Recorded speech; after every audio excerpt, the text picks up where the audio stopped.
Ukraine யுத்த காலத்துல யாருமே எதிர்பாராத மைலேஜ் எடுத்தது ஆளில்லா விமானங்கள் தான். அதோட வீரியம், தாக்கம் அப்படிங்கிறது உலகம் நெனச்சத விட ஜாஸ்தியா மாறிப்போச்சு. அப்படி இருக்கும்போது அத கவுண்டர் பண்ணணும் அப்படின்னா, ஆட்டோமேட்டிக்கா ஏர் டிஃபென்ஸ் சிஸ்டத்த வலுப்படுத்தணும். ஆனா எல்லா ஏர் டிஃபென்ஸ் சிஸ்டமும் மிசைல்கள நோக்கி தான் இருக்கு. இன்னமும் ஆளில்லா விமானத்த நோக்கி வர்றதுக்கு நாட்கள் பிடிக்கும் அப்படிங்கிறது தான் இப்போதைக்கு இருக்கக்கூடிய தியரி. இத டொனால்ட் ட்ரம்ப் பிரேக் பண்றாரு. இத மட்டும் கிடையாது. அதாவது பொதுவாவே ஏர் டிஃபென்ஸ் சிஸ்டம் அப்டின்னா, அது க்ரூஸ் மிசைல வச்சு மட்டுமே டிசைன் பண்ணப்பட்டிருக்கும். அத தாண்டி ஒவ்வொரு ரக மிசைல்களுக்கும், ஒவ்வொரு லேயர்களுக்கும் வெவ்வேறு விதமா ஏர் டிஃபென்ஸ் சிஸ்டத்த டிசைன் பண்ணும். உதாரணத்துக்கு அயர்ன் டோம பொறுத்தவரை ஒரு சில விஷயங்களுக்கு தான் சூட் ஆகும் பவர்ஃபுல்லா. அதே மாரி எல்லா ஏர் டிஃபென்ஸ் சிஸ்டத்த நோக்கி மல்டிபிள் மிசைல்கள விட்டோம் அப்புட்ன்னா, ஆட்டோமேட்டிக்கா சிஸ்டம் குழம்பிரும். சிஸ்டம் ஜாம் ஆகும். அந்த மீன் டைம் சிஸ்டத்த தட்டி தூக்க முடியும் அப்படிங்கிற தியரிலாம் ஓடும்போது, இத எல்லாத்தையும் நீ என்ன வேணாலும் ட்ரோன் ஆகட்டும், மிசைல் ஆகட்டும், மிசைல்ல ஏகப்பட்ட வெரைட்டி ஆகட்டும், எத வச்சாலும் சரி அமெரிக்காவ தொடக்கூட முடியாது. அமெரிக்க நிலப்பரப்ப நோக்கியே நுழைய முடியாது. அப்படி ஒரு சிஸ்டத்த ரெடி பண்ணுங்கடா அப்படின்னு சொல்லி கோல்டன் டோம் அப்படின்னு பேரையும் வச்சு ரெடி பண்ணவும் சொல்லிட்டார்கள். கான்செப்ட் அப்படிங்கிறது சிம்பிள். சேட்டலைட்டுகள் மூலியமாவே மிசைல்கள அடிச்சு தூக்குறது. இதுக்காக சுமார் எக்ஸ்க்ளூசிவா 400லிருந்து 1600 சேட்டலைட்டுகள் வரையும் அனுப்ப போறார்கள். இது முழுக்க முழுக்க அமெரிக்காவ நோக்கி மிசைல்கள் வருதா அப்படிங்கிறத மட்டுமே மானிட்டர் பண்ண போது. எங்கேருந்து அப்படின்னா, எந்த இடத்துல மிசைல் ஏறினாலும் சரி உலகத்துல ஆட்டோமேட்டிக்கா இந்த சேட்டலைட்டுகளோட கண்ல இருந்து தப்ப முடியாது. அது அமெரிக்காவ நோக்கி வருதா? அமெரிக்கால எந்த பகுதிய நோக்கி வருது? அமெரிக்கால எவ்வளவு மணி நேரத்துல அடையும்? அப்படிங்கிற பல்வேறு விஷயங்கள ஆராய்ச்சி செஞ்சு முடிஞ்சிரும். எப்ப அப்படின்னா, எந்த நாட்டுல லான்ச் பண்ணாங்களோ, அவனோட எல்லைய தாண்டுறதுக்கு முன்னாடியே. முடிஞ்சு போச்சா ஜோலி? இன்கேஸ் அமெரிக்காவ நோக்கி இல்ல, அது வேற எங்கிட்டோ போது அப்படின்னா விட்டுருவாய்ங்க. அமெரிக்காவ நோக்கி வந்துச்சுன்னா, என்ன நடக்கும் அப்படிங்கிறதான் அதுக்கும் வச்சிருக்கார்கள். என்ன அப்புட்ன்னா, இன்னொரு ஒரு 200 சேட்டலைட்டுகள முதல் கட்டமா எல்லாமே ஃபர்ஸ்ட்டு டெர்ம் தான். அடுத்து நம்பர்ஸ் அப்படிங்கிறது கணிசமா இன்கிரீஸ் பண்ணப்படும் அப்படின்ருக்கார்கள். அண்ணன் அமெரிக்காவ பொறுத்தவரையும் கவுண்ட்ட இன்கிரீஸ் பண்றதுலாம் அவனுக்கு ஒரு விஷயமே கிடையாது. கவுண்ட்டும் சரி, டெக்னாலஜியும் சரி, கண்டுபிடிச்சிட்டான் அப்படின்னா அப்கிரேட் போய்க்கிட்டே இருக்கும் அப்படிங்கிறது தான். இப்ப கூட இதோட ப்ளூ பிரிண்டோட தயார் நிலையில நிக்கிறாய்ங்க.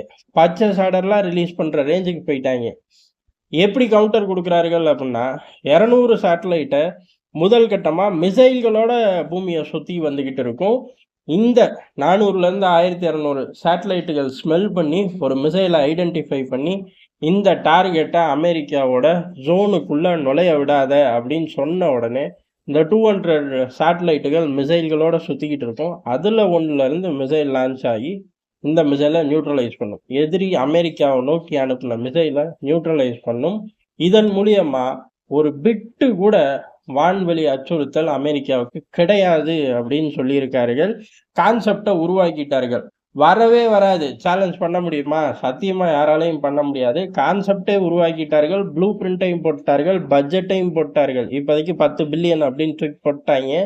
ஆர்டர் எடுங்கடா அப்படின்னு சொன்னோனே அமெரிக்கால இதே டெக்னாலஜி சார்ந்து எவ்வளவு கம்பெனிகள் இருக்கு அப்படிங்கிற ஏன்னா இது கான்செப்டே புதுசு. வெள்ளை மாளிகை அறிவிக்குது.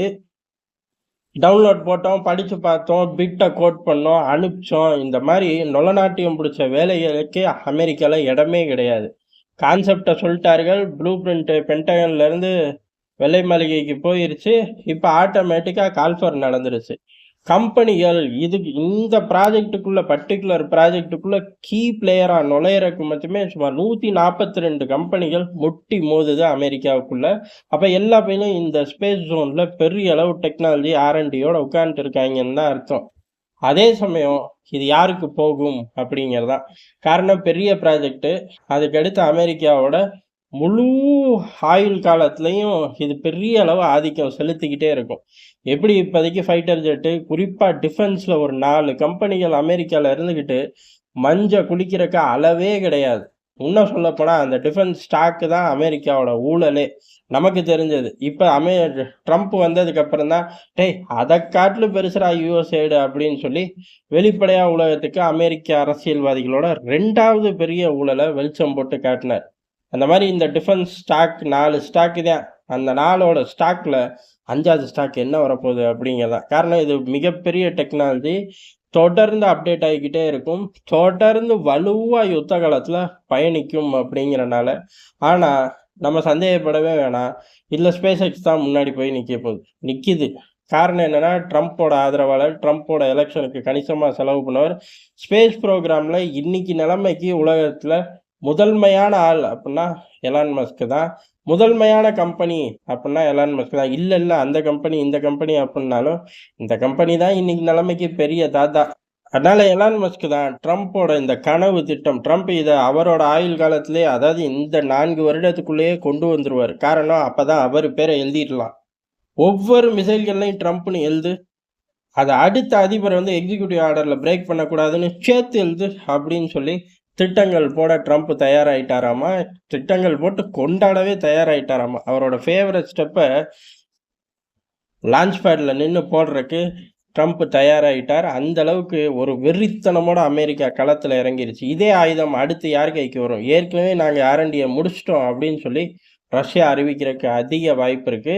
சீன பையன் ஏமாத்துறக்குள்ள இந்தியாவும் இந்த ரேஸ்ல முன்னேறி வந்தா நமக்கெல்லாம் சந்தோஷம். நன்றி, வணக்கம்.